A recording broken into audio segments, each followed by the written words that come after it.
This is a KX News special report. Good afternoon, North Dakota. Welcome to today's press briefing.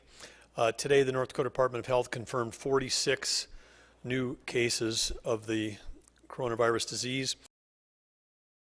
Today, the North Dakota Department of Health confirmed 46 new cases of the coronavirus disease, COVID-19, out of 638 tests that were delivered. I'm sure those that have been following this closely, as many of you have, recognize that this is our largest single day of new cases by a significant amount. From a percentage increase day over day, it's one of our largest percentage day increases. And this brings our confirmed rate for today to 7.2%. That's in the upper right-hand corner of the slide. That's the fourth day in a row that we've had a three of the last 4 days we've had a higher than 7% on new positives, and that would be the number of positives divided over by the total number of tests taken. 638 tests taken yesterday, which is an improvement, still not as high as we'd like to see it, but that's going up. That's good. But the 7.2% is the same as yesterday's, and that's the three of the last 4 days we've had a positive test rate north of 7%. Those higher days then are moving our cumulative state rate to 3.6% is where we are right now, which is still we're the second lowest. We've dropped below Alaska, so Hawaii and Alaska are ahead of us, but now we're the third lowest in the nation, which is good news. We're still in the same category there of being among the lowest in the nation in positives, but we are paying close attention to that increase in the daily rate of the 7.2%. But part of that, which we would expect to see, is a higher percent of positives each day because of our targeted testing. When we have found an outbreak now, whether it's in a commercial sector or in a nursing home, we're coming in with our rapid response team, testing in a more targeted way all the people that are around those initial positive cases. And so in some ways you could say we're looking for positives, because when we're out looking for positives, then that is good news, because then we can get people treatment sooner, we can quarantine them and their other household members appropriately, and it's a way that we can stop the spread in a targeted fashion versus in the general approach that has been taken during this pandemic across the country. 18 of today's 46 cases were under the age of 40, which is again a reminder for everybody out here that while this disease is deadly for those that are elderly and with underlying health conditions, people of any age can contract this COVID-19, and it's one of those cases is under the age of 10 and another is under the age of 20. On the other thing to point out on this next slide is that, again, we've got currently 16 people that are hospitalized. That's up over the previous days, but still relatively and quite low relative to our overall hospital capacity, so we're in good shape there. In terms of the newly recovered cases, we had 9, but then a net 37 is also our largest single increase day in terms of active cases, and that shows up on the top of this next slide, where you see the big jump there in the bar going up because the new positives of 46 outweighed the recoveries of 9. The next slide we're going to take a look at is positive case rate by county. Again, here you see this 3.6 for the state average, but we get to that average, which is the average across all of the counties that have cases. We have 22 counties that have no cases at all.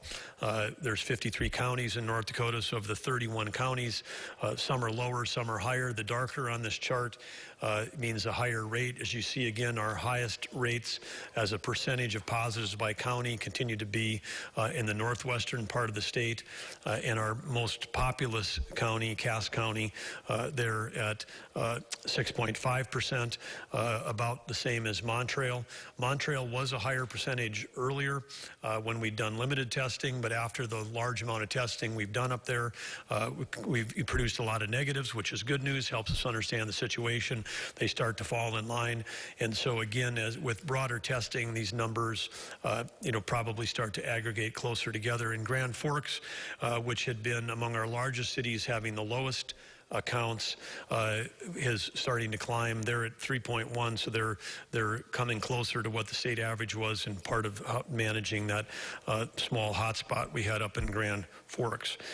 So with that, we want to talk a little bit about opening up again, and we talked about that on Wednesday, but I want to remind people as we think about that step-by-step plan for reopening, we had a number of criteria that we shared on Wednesday, which still stands, and that our restart was not driven by a date, even though our executive orders expire on April 30th.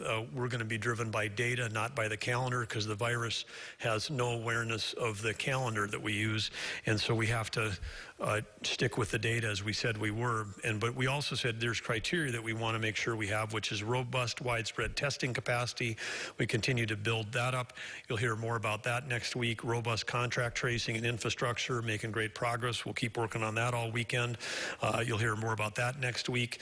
The targeted effective isolation and quarantine, which we're implementing right now when we find positives in the executive orders we have out about positives in their family members. Protections for our state's most vulnerable population. This is another topic for next week, where we're going to be talking about everything that we're doing relative to securing and caring for those that are in long-term care situations or other congregate living situation. The fifth thing, which we really nailed this week with the surge plan, the sufficient healthcare capacity, including hospital and ICU beds. That one we've got covered and checked off. Available PPE for the healthcare system and the public. We're in good shape today, and that's getting better over time. New standard operating procedures for reopening. The economic resilience team is working on that. And then, of course, plans for dealing with the resurgence or additional waves of COVID-19, whether that's this summer, next fall, next winter. We've talked about that again, historically, when you've got something this contagious, it doesn't just go away. It can come back, and we have to be ready for that. So we're continuing to work on that. Yesterday, at the federal level, they released guidelines about opening up America again. There was 6 criteria in how to open up, and really there was six criteria. There are 2 sets and 3 sets of 2. 2 of them were and, 1 was or. The or one relates to the numbers we share a lot here, which is are your case counts going down, or is your rolling 14 average going down? And so we're sharing a slide today that we haven't shared in the past. We've shared our rolling average relative to when this began versus the rolling average of the last 14 days. And so we'll start sharing the rolling average last 14 days, because this is one of the federal guidelines that either your case counts are going down or your rolling average is going down. And as you learned today, our rolling average is going up and our case counts are going up. So we are, we continue to prepare for a smart restart. As we had said when we announced the extensions on Wednesday, that we thought that we might be heading into the increasing part of our curve, because we're at a different point in dealing with the contagion than other parts of the country. That turned out to be at least prophetic on a two-day notice from Wednesday to Friday, because on Wednesday we did not know that we were going to have our largest and then our next largest day in the following 2 days. But we knew it was a distinct possibility, and we talked about it because we were coming out of the low testing numbers that had occurred over Easter. But again, we'll keep tracking the numbers. But a reason we're sharing this, because I know there's so much optimism, which I share, about our ability to have the smart restart. But to be able to do that, we have to continue to be, before we get to the North Dakota Smart Restart, we've got to continue to be North Dakota Smart. And that means we got to continue with, even no matter how much optimism that one might hold about our ability to get back more to the new normal, we have to make sure to understand the reason why we had low numbers and the low spread and the good results was because we had such high compliance relative to individual responsibility. And it's also important to reiterate too that because we're getting a lot of requests about when people can reopen from people that we never mandated they closed. And so again, want to reiterate to the public, if you're someone who's just come back from another state, or if you're watching national versus local news, all aspects of ag, all aspects of healthcare, all aspects of the energy sector, there was no mandatory closures for any of those sectors. And if they want to be open and running today as they are, they're free to do so using their COVID etiquette. Education, which is another big chunk of our economy, our K-12 schools are running and doing a fantastic job with distance learning, and our universities are all operating with online learning. And so education, energy, healthcare, and ag, our four biggest industries, are all still open for business. We did have the targeted closings, which we've talked about: bars, restaurants, gyms, theaters, and personal care businesses. Those should start their own planning for how they plan to open up, applying the new etiquette. But again, under the North Dakota Smart piece of this thing, that activity that we have, that we've talked about in the past, whether it's personal hygiene, whether it's reducing essential travel, whether it's maintaining your distance, wearing a mask if you're not able to maintain distance.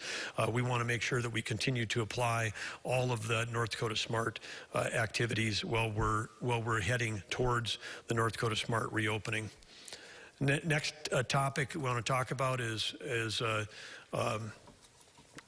actually nursing homes, and as has been reported in the media, we have had some breakouts. We're fortunate that we've had fewer than virtually any other state. We have 9 of our 218 facilities that, as of this morning, had reported either one staff member or one resident that had tested positive. We have had an outbreak at Eventide Senior Living in communities in Fargo, and this has already been reported, so we're sharing it here. 13 individuals there have tested positive for COVID-19. Our long-term rapid response team, or long-term care rapid response team, met with Eventide Director of Nursing, their administration, infection preventiveness yesterday, and Eventide's been actively engaged and is taking action against this. And so we know that this is a high priority for us, and we're going to continue to drive hard. We had a strategic meeting earlier today to talk about how can we amp up the resources to protect all those that are in long-term care facilities.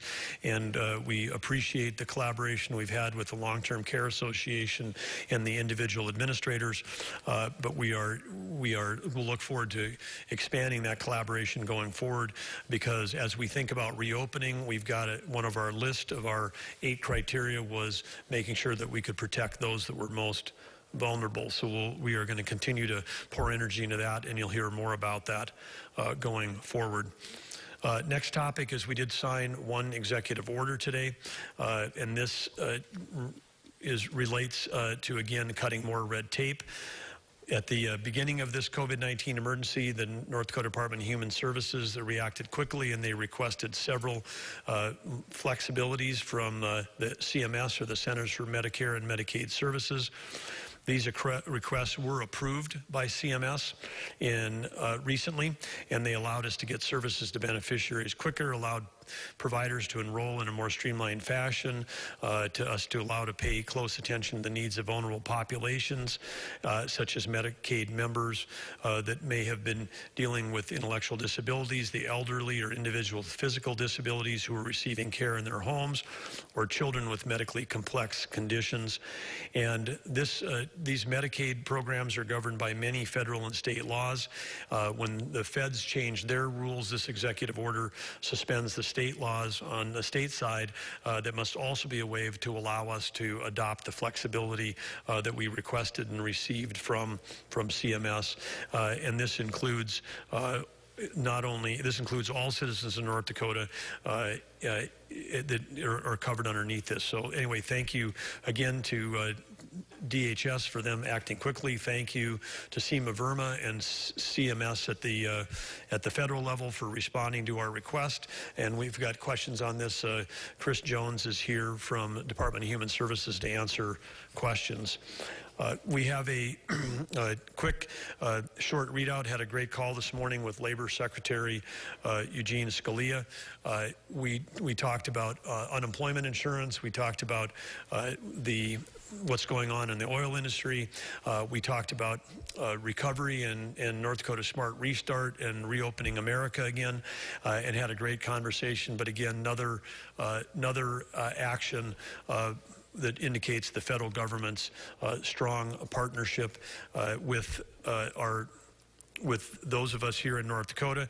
And again, earlier today, Senator Hoeven and the GNDC held a business briefing with a number of folks across the state dialing in, but also included representatives from the SBA and from FEMA and our own Brian Klipfel from Job Service ND and from Workforce Safety. But want to give a shout out and thank those federal partners, including Labor Secretary Scalia, Senator Hoeven, and others for keeping everybody informed about everything that's going on the economic recovery side. Yesterday, there was a question that has come in a couple of times online about whether we would release zip code data. I said yesterday we'd sure take a look at whether or not we could do that if we weren't violating any privacy laws. Having taken a look at this more deeply, we made a decision that as of today, we're still not going to be releasing zip code data.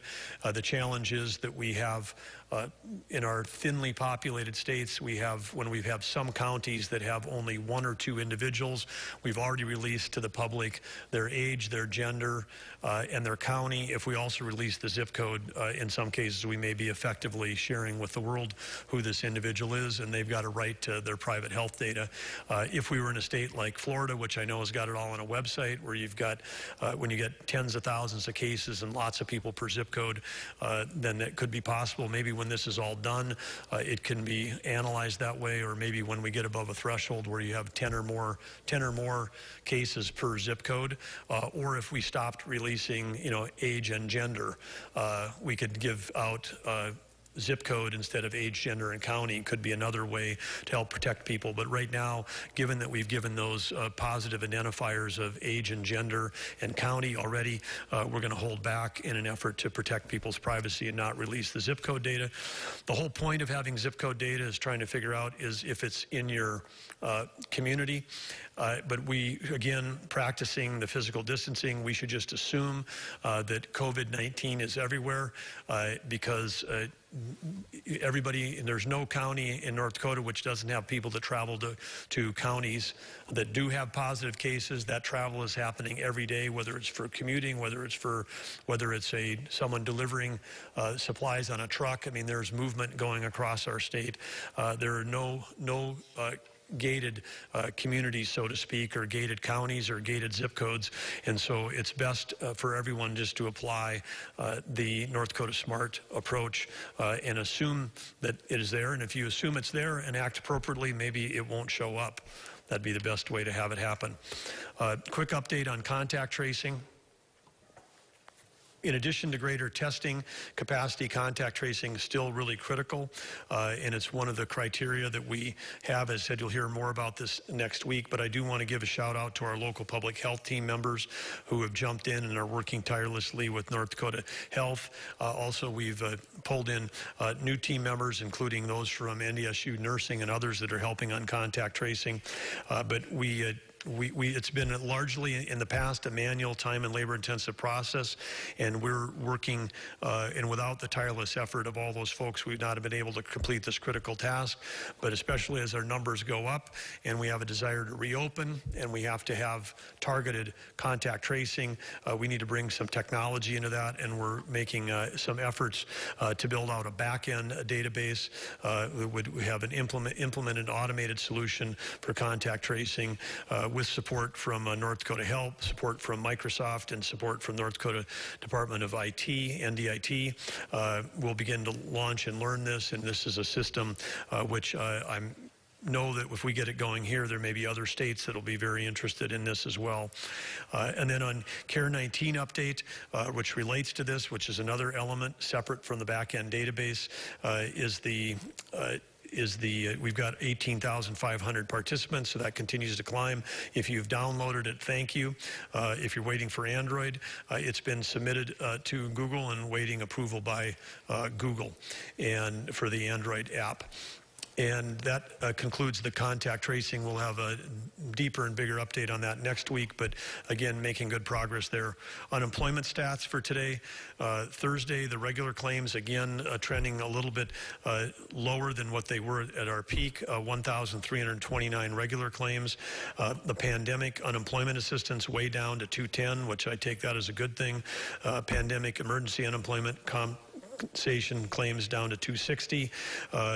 So then again, that brings the overall totals since March 16th, 53,773, PUA 6453, PEUC 6627. Updates on the money flowing, which is always people are interested in, of course, but Job Service, as we announced on Wednesday, began dispersing the $600 pandemic unemployment compensation claims payments. Those 600, that's 600 on top of what they would have been paid before. Anyone who was certified their eligibility on or after April 14th has had the 600 payment added to their weekly benefit this week. The payment will continue to be automatically added to each individual's weekly benefit up to July 31st this summer. We've already paid over $2.2 million out in North Dakota in those $600 payments in this week alone. So that's money flowing to people that were affected by the pandemic. We're happy that's out there. But note on taxes, we said this was tax week and we didn't have to pay taxes, but it turns out that that $600 payment is taxable. And if the individual has chosen to have taxes withheld or has this child support withholding, they will see their amount of their check reduced to something less than $600. Individuals should keep in mind that if they choose not to have taxes withheld, they should know that addition of $600 a week could result in higher tax liability depending on your other income.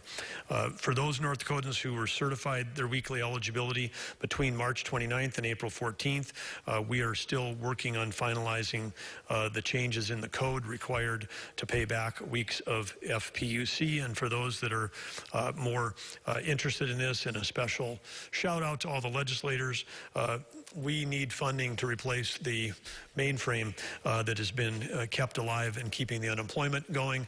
The team over there has done a masterful job of keeping that going, but as I've said, when that mainframe is done, we should move it to the Heritage Center and put it next to the dinosaur exhibit. So it is we will be happy to see that replaced after we get through this. Next topic, a behavioral health update.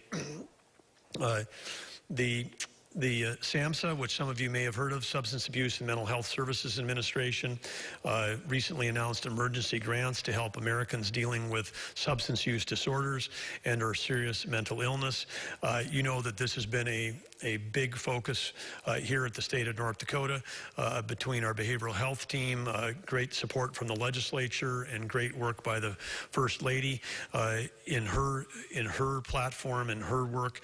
But we're excited today that the North Dakota Department of Human Services behavioral health team was awarded a $2 million emergency behavioral health grant to address the behavioral health crisis, mental and substance abuse disorder, and other related supports for individuals that are impacted by COVID-19.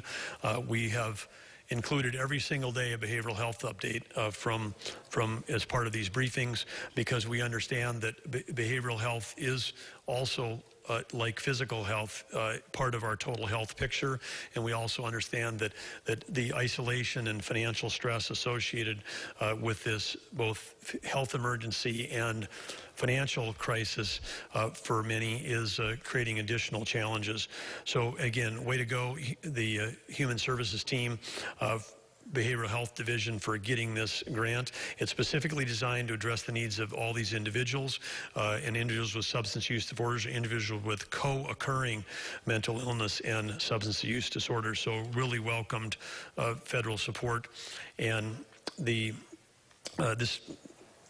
during the 16-month grant period, Behavioral Health Division will be working with public and private partners to implement the needed services across the state. So great news there on that $2 million grant. Safe Kids tip, this is our next section.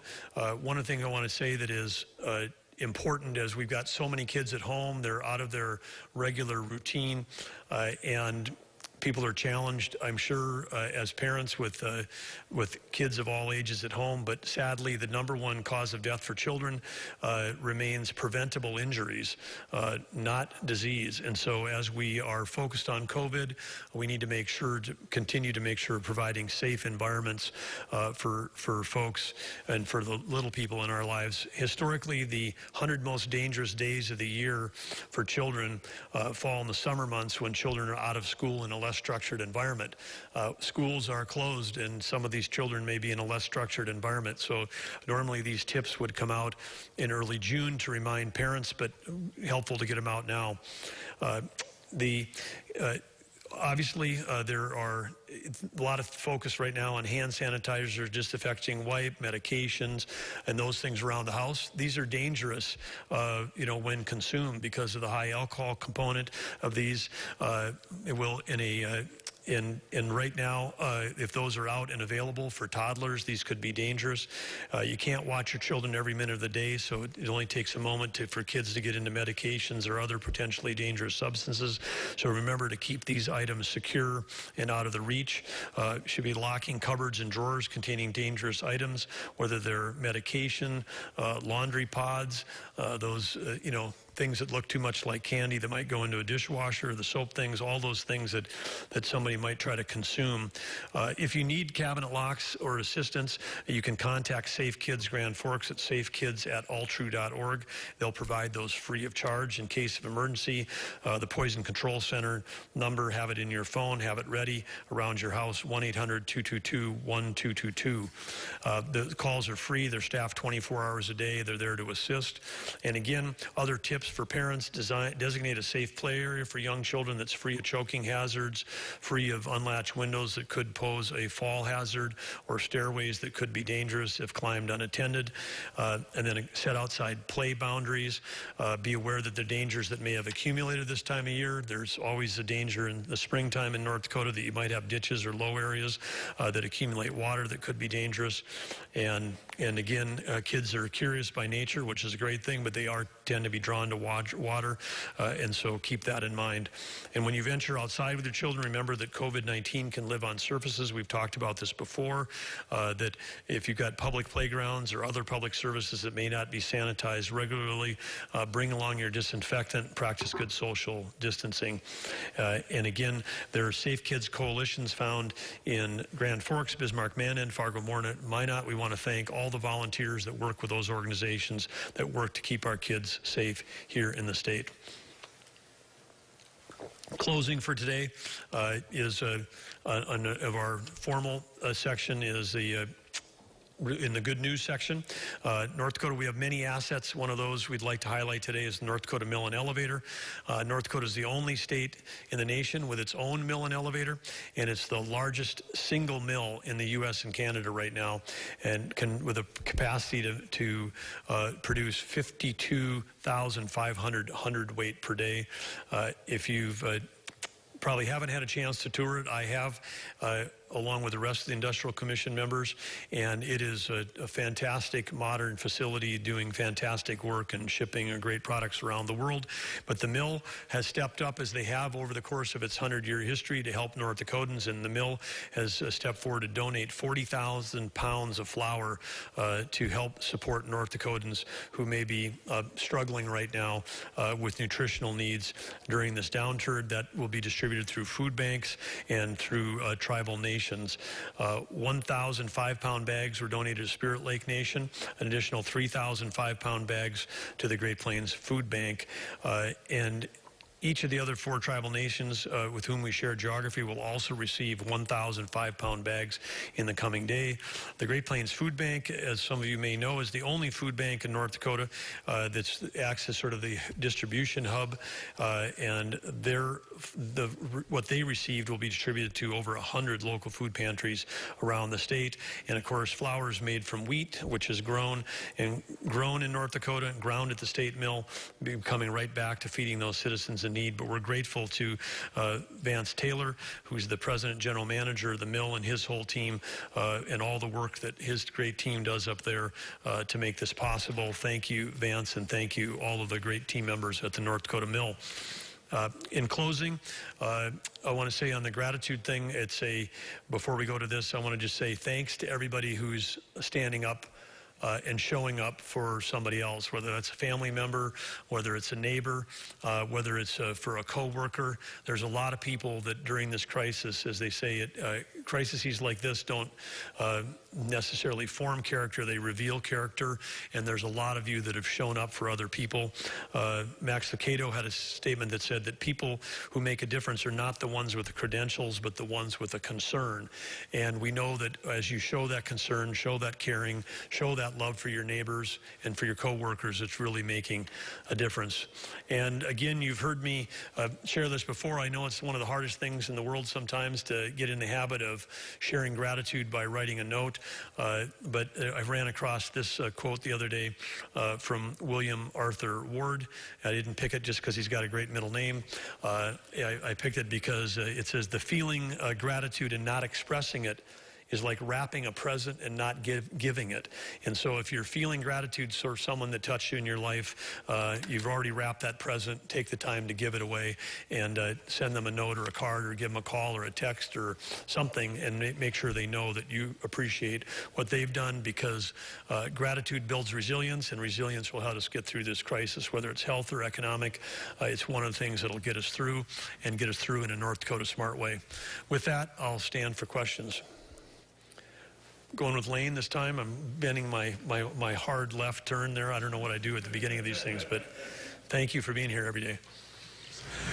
Governor, with today's spike in numbers, are we still on the same path of the curve that you were expecting? Well, actually,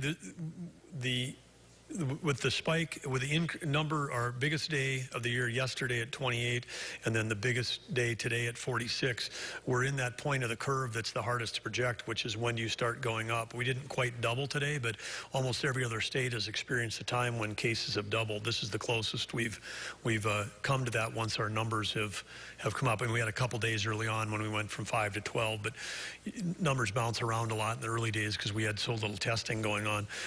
So yeah, I'd say we're where we said on Wednesday that we thought we might be entering the curve, and I would say today we might be entering that part where we're in the steep upward part of it. But the way we have it not get so steep is the work that we're doing with the rapid response teams. When we find these outbreaks, then we can get in there with the testing. We're going to see our positives go up. But if we're isolating all those folks because the people are getting it because of close contact with another person, then we're actually stopping community spread because we're doing a great job of identifying and isolating. And if 100% of our numbers was close contacts, we'd feel like we were in pretty good shape because then we know where it's coming from, we know how they got it, and we know who to isolate.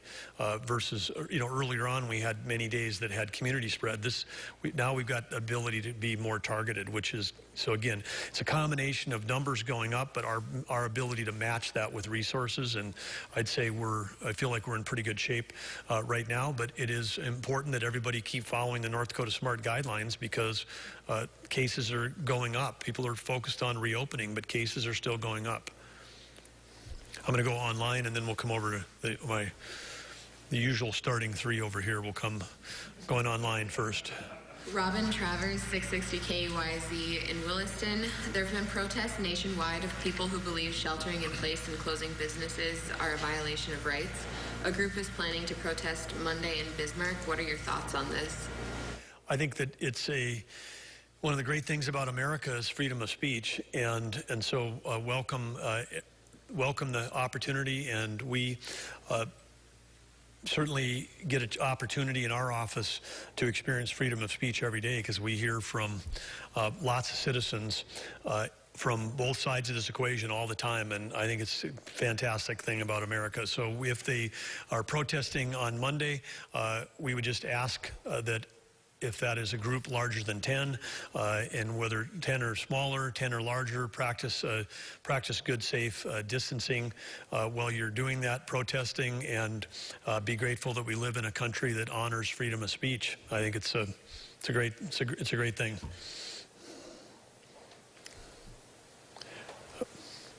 Okay, who's first over here? Did you guys decide? Okay, deferring to Jack Dura, Bismarck Tribune. 638 tests in one day is the largest single day of testing up till this point. And you also mentioned a new back-end system for contact tracing. We're kind of ramping up our testing as well while the curve is going up. So these two things kind of go hand in hand, wouldn't you say? Absolutely. Yeah. And as I said yesterday, I mean, we would like to get above 1,000 a day in capacity and then grow from there. We've got new machines coming on, old machines being repaired, new ones being installed. We've got to ramp up our testing. Again, I encouraged people yesterday, would say that again. We want to not have anybody, if people have got symptoms and they're symptomatic and want to get tested, there are enough test kits in North Dakota to be tested. So we want to encourage all the providers to increase their testing. And if you need more test kits, talk to us at the state. We'll work to get them for you. But there is an ample amount of testing supplies in this country for us to get above 1,000 a day, and we should absolutely positively be there. I mean, on our testing per capita, we were always at number 9. We've dropped to number 11 on that, and so that's not encouraging to me. I want to make sure that we stay at least in the top 10. We fell one spot yesterday because the state of Washington found had data cleanup. They came up with 30,000 tests negatives that they hadn't had. They dumped it into their total, and so then that moved them up in a big single day jump of data collection, and then another one we just slipped behind someone. We were barely ahead, but we've got a goal to get and stay in that top 10 of tests per capita, and we need to do that with again expanding the lab capacity at the state level and working with our partners that we've worked with to date, Sanford and Mayo labs, to make sure that we've got good testing capacity. And then we're also encouraged. We're working on the plan to roll out the point of contact or the point of care testing with the Abbott ID Now. We did receive 15 of those machines, and plans finalized and being rolled out today about how we're going to get those out to labs across the state, and those will add a little additional capacity that it can occur right on a spot, as opposed to collect it, send it to a lab, come back again. This is the machine where you can get a test back in under 15 minutes. Could you talk a bit more about the back-end system for contact tracing? Yeah, I'd be happy to. Contact tracing has largely been a manual process in the past, where you call a phone interview. And again, there's been some confusion. People might think when you say the word contact and tracing, it sounds like that somebody's going to show up at your doorstep. Contact tracing has been around since the very beginning. I mean, there's a fantastic book, if somebody's got extra time to read, called The Ghost Map. Was one of the first epidemiologists that ever was able to actually solve the source of in the origin of a disease, cholera in this case, in London, by really tracking where people contracted the disease and where they lived and who was dying, and mapping all that. And so really, I mean, through contact tracing is a powerful tool that epidemiologists have to work their way back to figure out the source. But it is generally done by talking to people over the phone, because you're trying to keep the physical distance, and it's done in an interview fashion. But if that interview's done and it's done on a piece of paper, and then the next day, if you have a team of less than 10 people, which is what we've had in the state of North Dakota through HIV, through Ebola, through SARS, a dedicated team of people that really are experts at this, they can manage that. The same person could call the next person back. When you've got 46 cases a day, and if that number gets higher, we want to be talking to each one of those individuals. And that first interview might be an hour and a half long. well, then they might give you anywhere between 6 and 20 names of people they've been in close contact with. Then you have to call those people. Well, what do you do with all that information? Well, that all needs to go into a centralized database, and then if on day 2, they call back or somebody calls back, you want to be able to go into the database and say, okay, who talked to them yesterday? What did they say? The whole category, this has been around for over 20 years. It's called Customer Relationship Management, or CRM software, but virtually every business and every call center has it. And we need to think about actually sort of building out call center type capability where regardless of who you talked to the day before, your information would be in there. As a consumer, you wouldn't have that frustrating experience of, hey, I explained this all to whoever I talked to yesterday, because your information would be in there. And this is all information that people are voluntarily provide in an effort to protect their friends and family, because it's the information that can be used to protect people who may have been exposed to a deadly disease. So we want to support the people that are doing these interviews. I think at a minimum, I think the early estimate was it could save up to 90 minutes a day, I think, per person. I think having this I could envision that you could be saving many more hours, or even a doubling more of that if we get the system up and customized. And I think that when we talk to other states, very few states have it, because nobody knew that you're going to have to do contact tracing at this scale.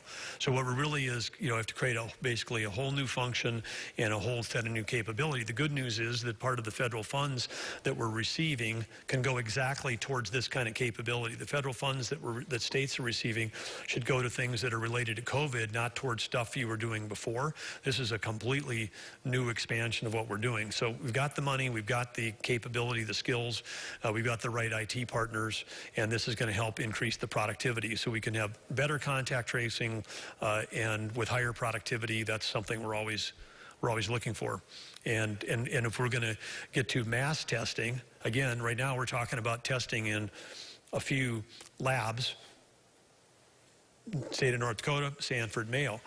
When we're talking about testing next fall, we're going to be talking about companies doing testing, because companies may have the ability to do testing of everybody that goes into their plant on a Monday morning. And if it gets down to $5 a test for those lateral flow tests, this will just be one more line item on somebody's P&L. And in the new normal, businesses will be, what do you spend on healthcare benefits? What do you spend on all the different categories? What do you spend on salaries? What do you spend on this? There will be a line item. What are you spending on testing, or what are you spending on workforce safety, not in sort of slip and fall, but what are you spending on workforce safety relative to protecting your team members? It's going to be part of the way business is done going forward. So testing will become a much more pervasive thing than just what we're seeing at the labs. I mean, the labs will be one portion of that, but there'll be, commercial testing. I mean, I know that even other states have already launched partnerships with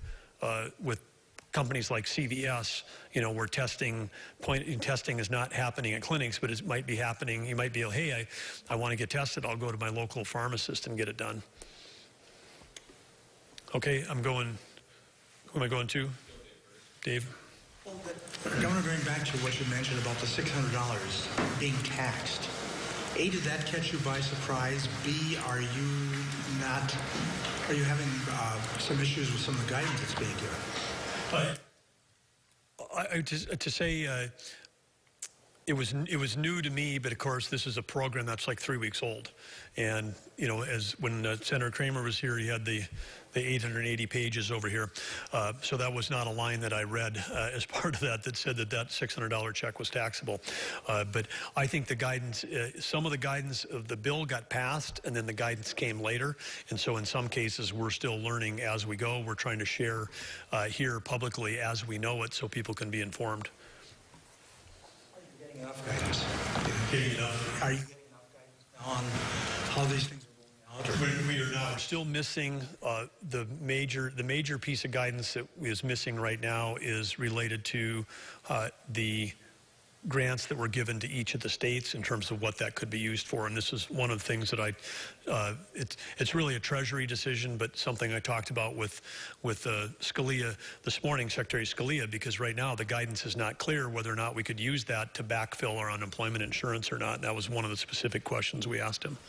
because that number could be, by the end of the year, at current run rates, you could be talking 300 million, 400 million, 500 million that might be needed at the state level for unemployment. And so having that, the federal funding that's already been appropriated to be used for that could make a lot of sense. If there's another way to fill that, then we would find another way to use the funding for the state for COVID-related expenses. But I would argue that if everybody's unemployed related to COVID, that's a COVID-related expense.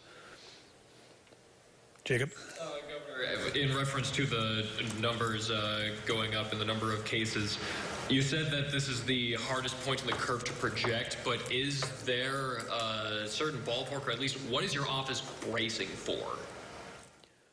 Well, I think that we're done with the bracing part. The bracing part was, let's make sure that we've got enough hospital capacity to be able to provide the highest level of care. And I think that's, we got through that. So, I mean, there's a little bit of a breathe a sigh of release, because, I mean, these numbers could go a long way up from where they are now, and we'd still have plenty of capacity to care for people, and that's the way you manage the mortality of this.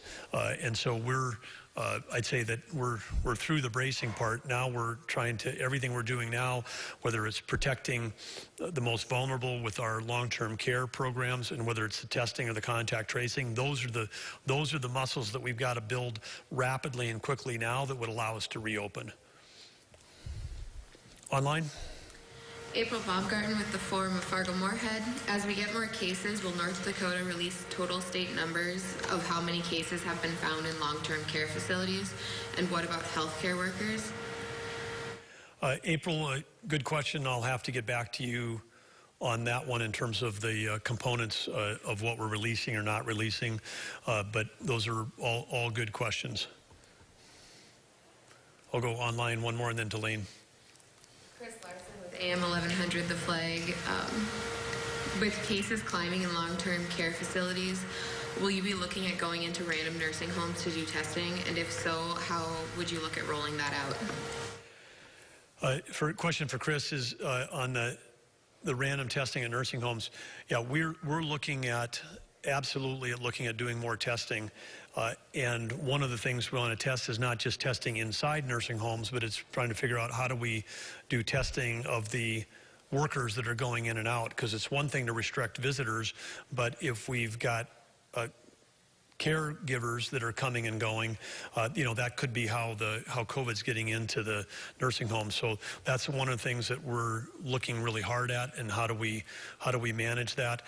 There's other ideas that we have too in terms of providing more support to the facilities, whether that's disinfecting crews, whether that's more assistance with technology in terms of how they manage the flow of goods and people in and out, and then again encouraging that facility managers. Again, I know that this is really hard because we've got to break cultural traditions, but we've got to have separation of workforce, particularly in our larger facilities. You can't have residents, the residents are in separate pods or separate wings, but then if you got a physical therapist or a chaplain that's going back and forth across the whole thing, that's where you could end up with a super spreader in a nursing home. And we've got to really make sure that that we're isolating, and that again may mean that again under the new standard operating procedures that people have to develop is more separation, so that staff may only work with a certain set of patients every day and not with any other patients,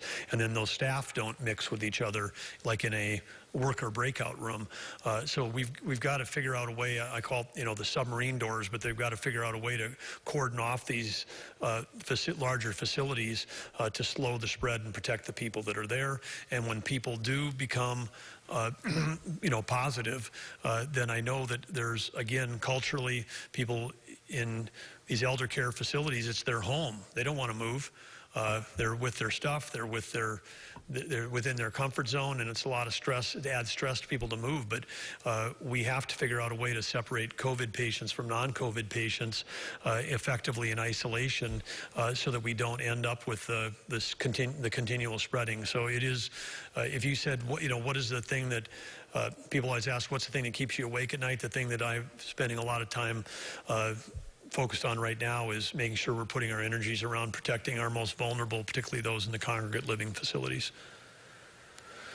Lane, and then back to this side. Governor, of our positive cases this week, a lot of them have been in Cass County, and obviously they have a larger population out of the entire state.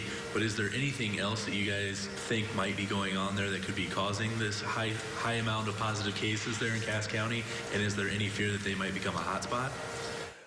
I think the concern about hotspots is in any of our metro areas across the state is two areas. One is where we've got facilities like we saw at LM in Grand Forks, where you have a lot of people working in one building, or B, where people living in long-term care. And I think that the cases in Fargo are sort of twofold. There are a lot of younger folks, which again, if you've got more cases, it's probably not life-threatening, which is a good thing. And then we've got a lot of long-term care facilities. We've got our highest percentage of most number of beds of any county in long-term care also in Cass County. And so that's I say general demographics is how I would say, but there isn't anything on a per capita basis that right now that makes Fargo stick out versus other locations, as we've shown on the map here today. I mean, percent of positives, we have other counties that are actually higher than Fargo. Dave?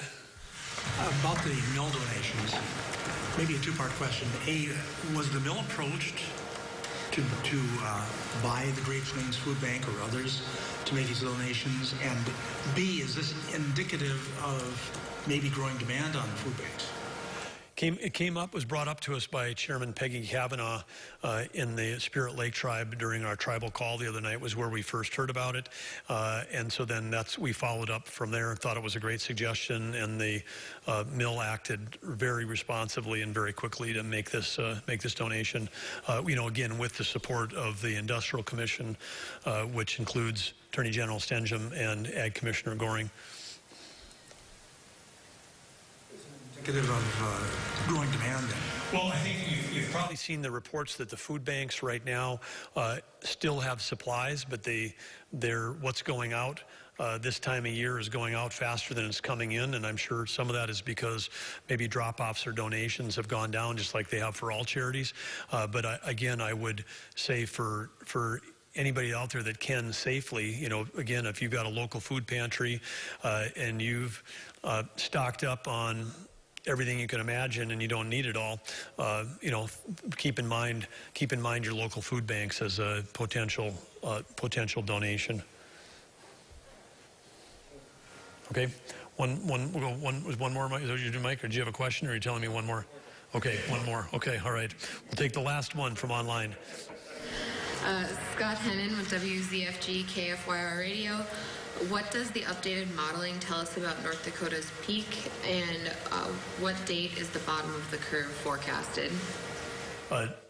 Those are moving targets, Scott, and of course any model would get redeveloped after you've got new data points, and the last two data points we have right now is sending our curve in a different direction, which is up, and so as I've avoided in the past, trying to be a crystal ball reader every day here, I'll avoid that again today and just say that we're keeping our eyes on the number, and we have to keep following North Dakota SMART guidelines, and we've got a record number of cases yesterday and today, but part of those are because it's not just the number of cases, it's how we're finding them. And if we're finding them through our rapid response teams and isolating people, that's a good thing, as we're actually out looking for more positives right now, trying to catch them and then contain them.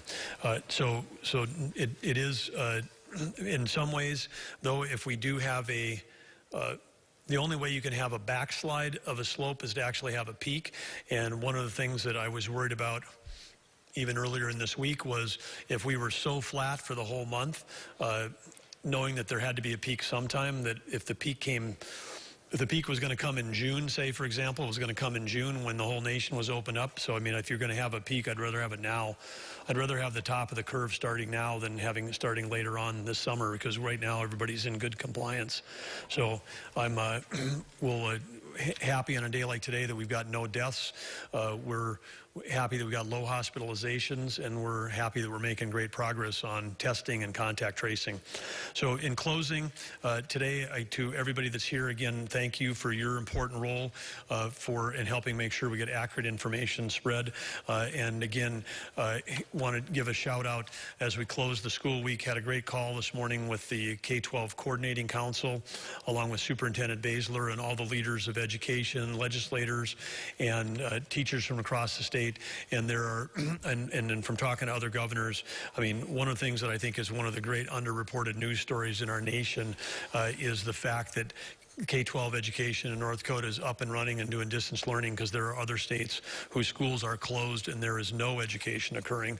But the money's still going out the door, but education's not occurring. And so we're fortunate here in North Dakota to have the education leaders we do, and the teachers on the front line, and those are continuing to invest in themselves and learn new skills.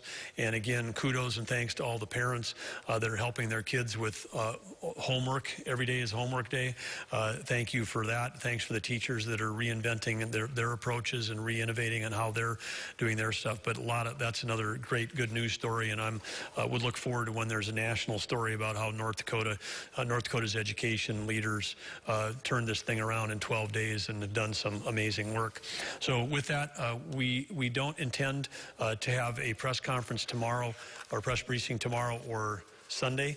We will be, of course, issuing press releases over the weekend, and of course, if there was an emergency, we would that couldn't wait till Monday, you'd hear from us, and we'd be back. But for those that are out there that are tuning in, thank you for tuning in. Thanks for all your ideas and suggestions. Thanks for your words of encouragement and support. And this weekend looks like we might have a little nicer weather across the state. And so when you get out and get some fresh air, enjoy a walk, and keep being North Dakota smart, and we're on the right track. So thank you very much. Have a great weekend. And you've been watching live Governor Doug Burgum's press conference on this Friday as 46 new cases of COVID-19 were reported. Keep it here to KX News at 5. We'll have a recap as well as today's news coming up in about 30 minutes. This is a KX News special report.